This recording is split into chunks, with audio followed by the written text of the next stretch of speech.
Assalamualaikum warahmatullahi wabarakatuh. Selamat pagi semuanya. Apa kabar? Alhamdulillah, semoga selalu dalam keadaan sehat walafiat ya. Dan juga tetap dalam lindungan Allah Subhanahu wa taala, terhindar dari virus corona. Amin, Allahumma amin. Ingat, kita harus selalu jaga jarak, tetap pakai masker, dan selalu cuci tangan. Ingat juga bahwa kita harus selalu jaga kesehatan dan juga semangat untuk belajar. Siap ya? Oke, sekarang ya, alhamdulillah kita bisa bertemu kembali ya di pelajaran fikih di kelas 4. Kemarin Bapak sudah memberikan video yang kemudian kalian simak, kemudian kalian catat apa maksud daripada video tersebut. Sudah tahu ya? Ya, hebat-hebat semua anak kelas 4 ini. Ya, itu video tentang hitan. Nah, karena sudah melihat tersebut, maka sekarang Bapak ingin memberikan penjelasan apa sih yang dimaksud dengan hitan tersebut gitu. Ya, kita mulai ya. Bismillahirrahmanirrahim.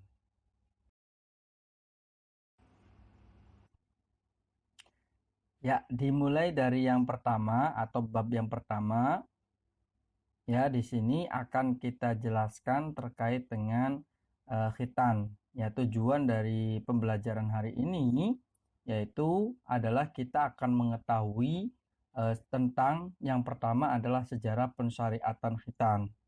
Jadi kita akan tahu syariat khitan itu dimulainya kapan.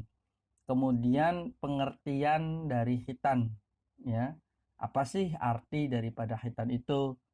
Kemudian yang ketiga adalah hukum pelaksanaan khitan. Bagaimana hukumnya melaksanakan khitan? Kemudian yang keempat, usia pelaksanaan itu seperti apa atau bagaimana?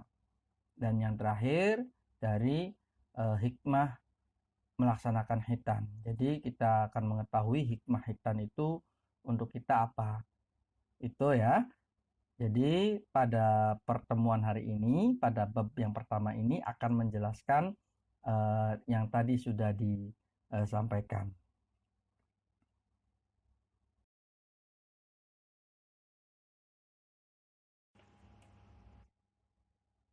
Baik, yang pertama kita akan membahas terkait dengan sejarah pensyariatan khitan. Apa sih maksudnya? Maksudnya adalah kapan sih dimulainya khitan mulai disyariatkan? Ada yang tahu? Ya, kita cari tahu ya. Jadi syariat dimulainya khitan itu pada zamannya Nabi Ibrahim alaihissalam. Jadi artinya pada zaman Nabi Ibrahim alaihissalam itu tonggak awal atau permulaan bahwa kita ya wajib atau harus melakukan khitan.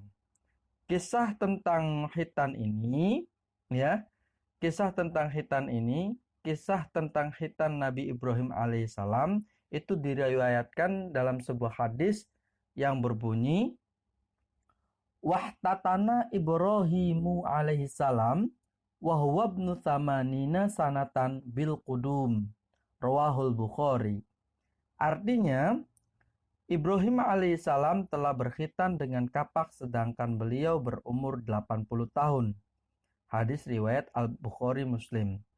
Jadi pada zamannya Nabi Ibrahim alaihissalam itu mulai disyariatkannya untuk melaksanakan khitan. Nabi Ibrahim sendiri mulai khitannya itu pada umur 80 tahun berdasarkan hadis yang diriwayatkan oleh Bukhari Muslim tersebut.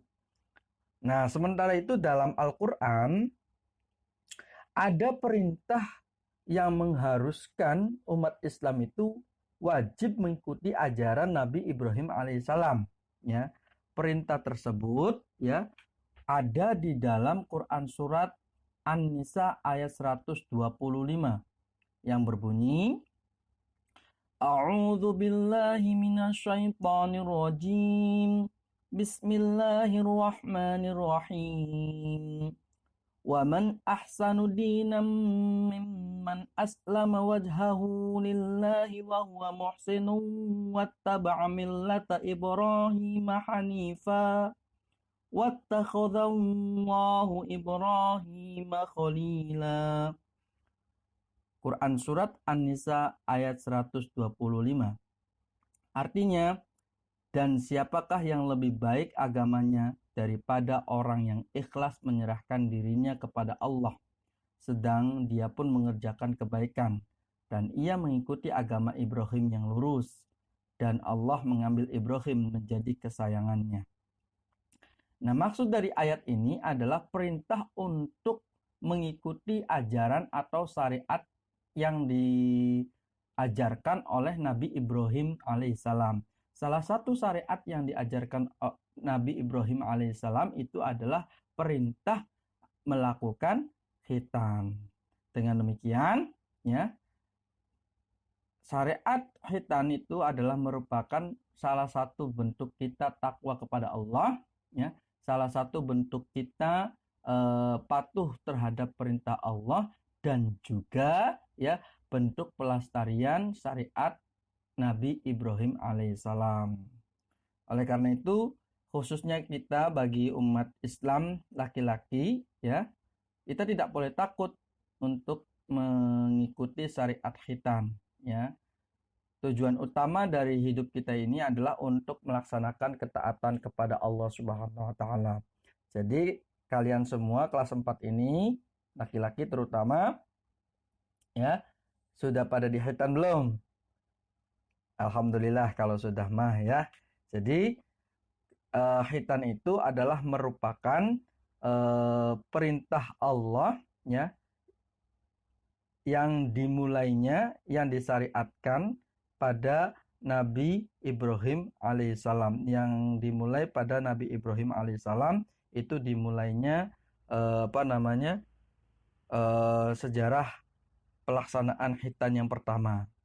Nah, kita sebagai umat Muslim tentunya harus mengikuti syariat Nabi Ibrahim alaihissalam, karena di dalam Quran Surat An-Nisa itu dijelaskan kita harus patuh dan harus tunduk pada ajaran yang disampaikan oleh Nabi Ibrahim alaihissalam. Itu ya, paham ya? Oke.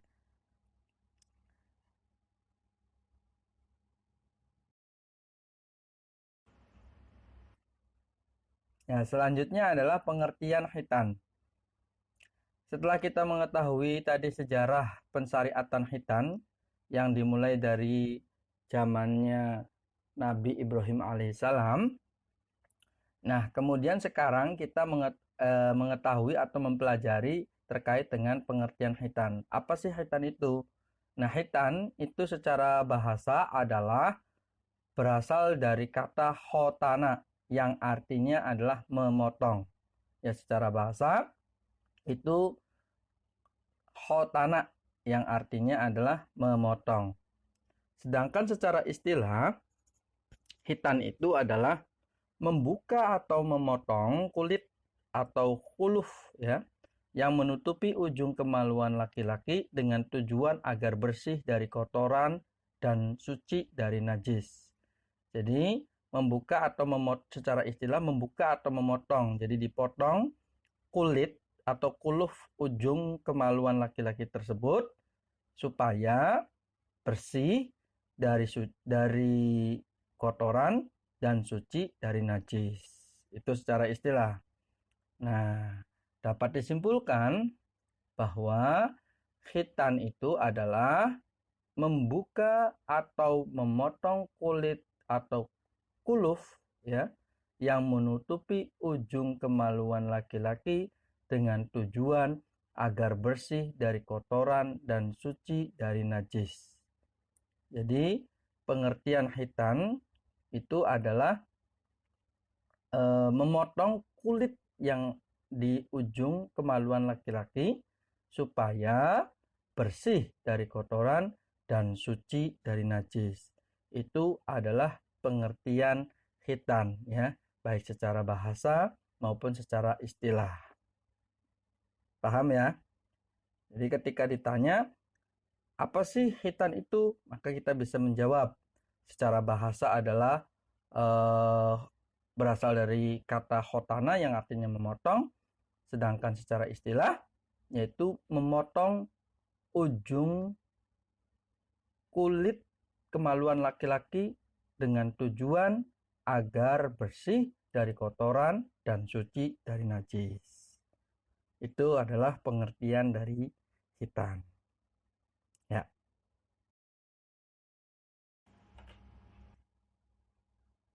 Setelah kita mengetahui pengertian daripada khitan, maka apa sih hukum daripada melaksanakan khitan tersebut gitu.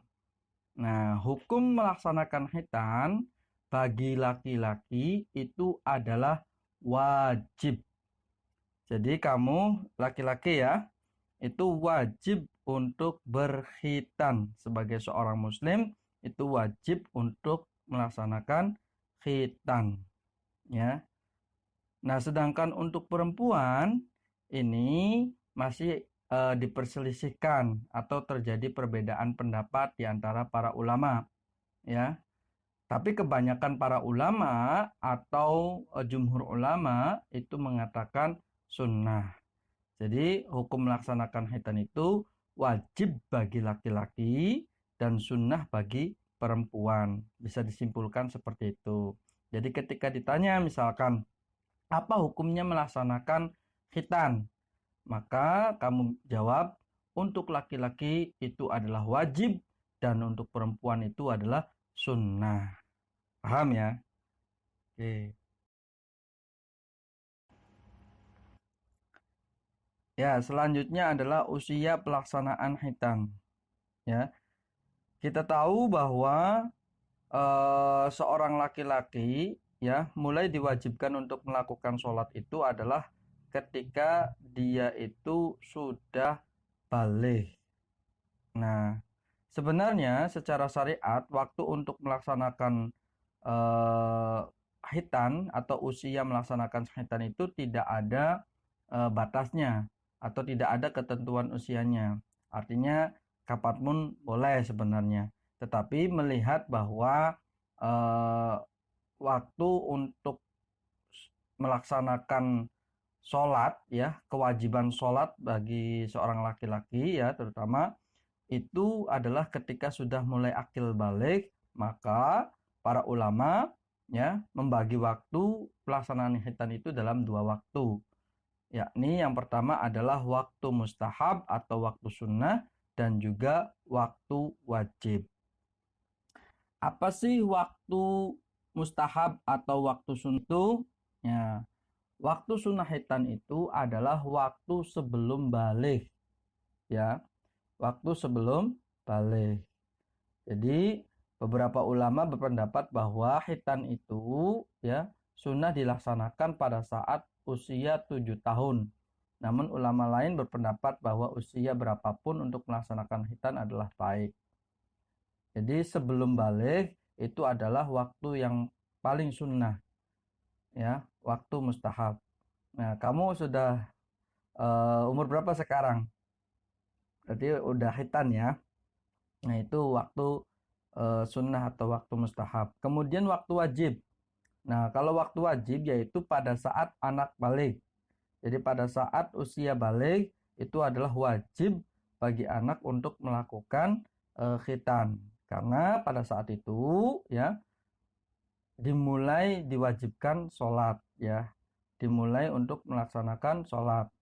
Oleh karena itu harus memenuhi syarat-syarat sholat seperti suci badan, pakaian, dan tempat dari najis.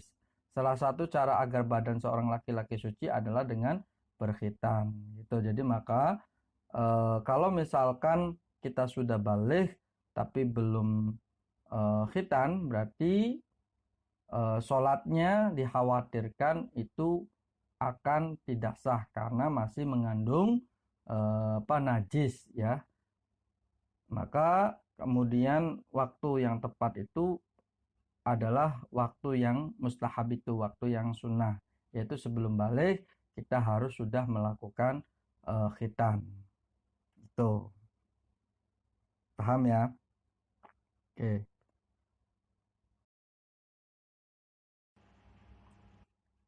Oke, selanjutnya adalah hikmah khitan.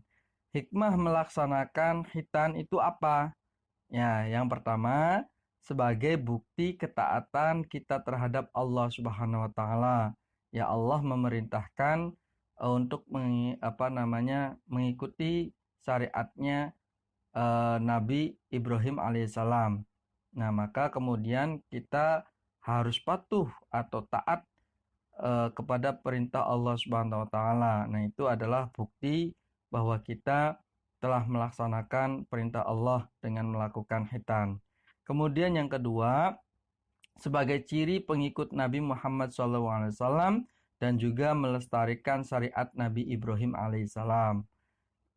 Artinya orang yang berkhitan itu adalah ciri daripada pengikutnya Kanjeng Nabi Muhammad SAW dan juga ya kita bisa melestarikan syariat yang disampaikan oleh Nabi Ibrahim alaihissalam. Kemudian yang ketiga, menjaga kebersihan dan kesucian badan. Artinya dengan berkhitan kita jadi bersih dari kotoran dan juga suci badannya dari najis. Kemudian yang keempat, mencegah timbulnya berbagai macam penyakit. Dengan berkhitan, kita terhindar dari penyakit-penyakit kelamin. Terhindar dari penyakit-penyakit yang membahayakan, yang bisa merusak organ kelamin kita. Kemudian yang keempat, yang terakhir, yang kelima, itu menjadi ciri muslim yang baik. Artinya dengan berkhitan berarti kita menjadi salah seorang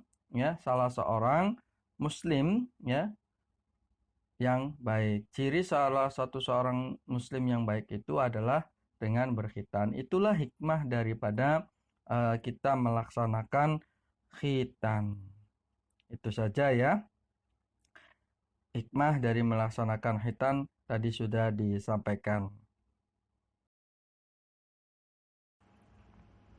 Nah, terima kasih ya. Penjelasan hari ini cukup sekian ya, materi hari ini cukup sekian. Semoga bermanfaat ya. Kita akan bertemu lagi di pertemuan yang selanjutnya.